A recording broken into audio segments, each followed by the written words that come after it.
With the Excel function IMCOT, we can take the cotangent of a complex number. Now the function is quite straightforward. We type =sign IMCOT, and so then we supply a complex number. Now it is important to understand that within Excel, complex numbers are considered as strings or text and not numbers. So it's not always easy to do simple mathematical operations with them. Now, do keep in mind that for the complex number, it consists both of a real and an imaginary part. The imaginary part is accompanied with the letter I, but this could also be J. So this is your own preference. Now, I supply the complex number and I pull this down. And the result is that we can see the cotangent of this complex number.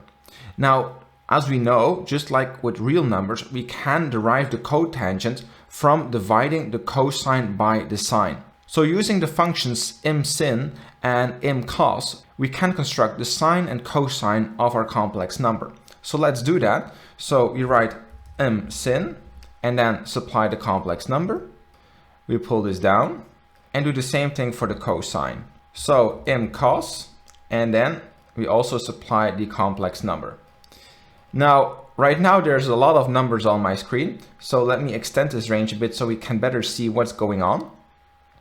Now, the reason why these strings are so long is that there's no easy way within Excel to round these complex numbers, so that's why they're so long. Okay, so now let's try to divide the results we got back from taking the cosine and the sine from a complex number. So for this, there's also a function available in Excel, which is called imdiv, which allows us to divide two complex numbers. Because if you remember, simply dividing two numbers here will not work because they are considered as text and not as numbers. So that's why we need a special function, which is imdiv. And so then we supply two numbers which we want to divide by each other. So we divide cosine by sine. I press enter, I pull this through, and I extend the column. And so now we can check and verify that indeed the results that are being returned are exactly the same. So that is indeed how the cotangent is being calculated. Now let's shrink this column size a bit. Because, okay, now we can define the cotangent using the cosine and the sine of the complex number. However, you might still be wondering, okay, how is the sine and the cosine derived of a complex number? So for this, we can make use of two definitions of what a sine and a cosine of a complex number actually are. So the sine of a complex number is equal to e to the power, and e of course stands for Euler's number, which is 2.7, 18, 28, etc. to the power of I times the complex number minus e to the power of minus I times this complex number divided by 2i. And cosine is defined pretty similarly. It's e to the power I times a complex number plus e to the power of minus I times a complex number divided by 2. Now these two definitions are derived from the Taylor series that we can use to define a sine and a cosine. Now as you can see in both of these definitions, we will need e to the power I times a complex number and e to the power of minus I times a complex number. So I propose we first calculate those and then we use those results to come up with the sine and the cosine of the complex number. So e to the power of I times a complex number. Well, the first thing we are going to have to do is to multiply our complex number with I. Now we can do this with an Excel function, which is mProduct. And what mProduct allows us to do is to multiply multiple complex numbers together. So the first complex number is simply I. Now do keep in mind, complex numbers are considered as strings, so we need to put I between double quotation marks here. Then the second number would be the complex number we had to start with. I close the parentheses and there we have the multiplication.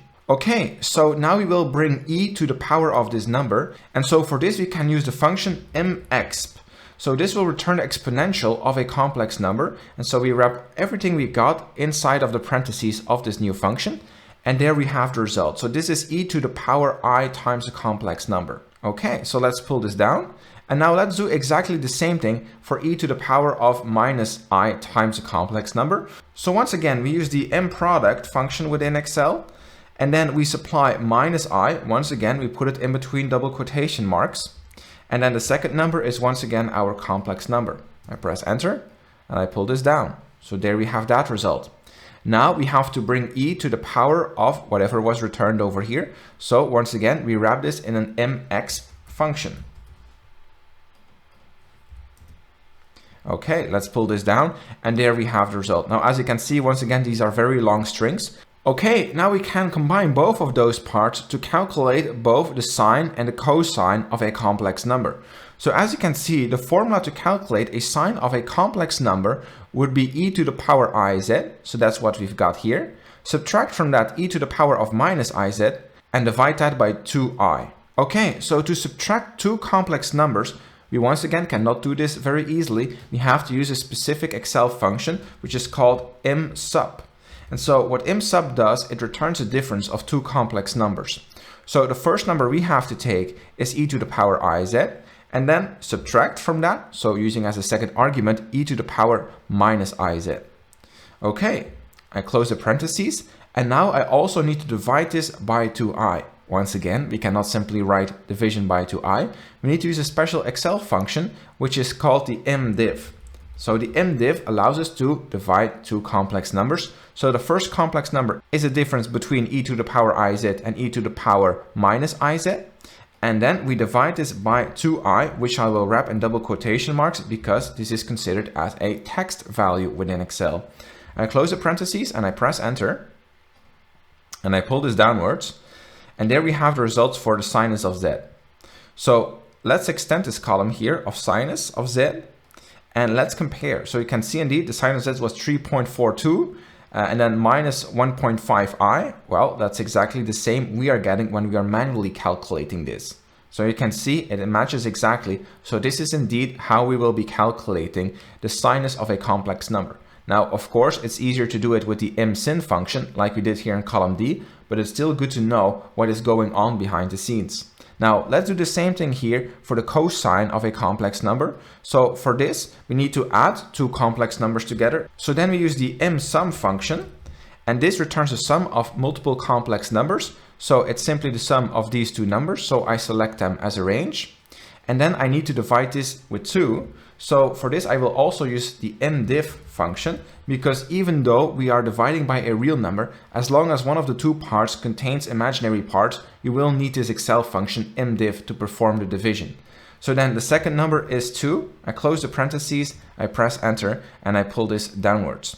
And so now we can compare this cosine that we manually calculated to the cosine we got from Excel and verify if it is indeed the same thing.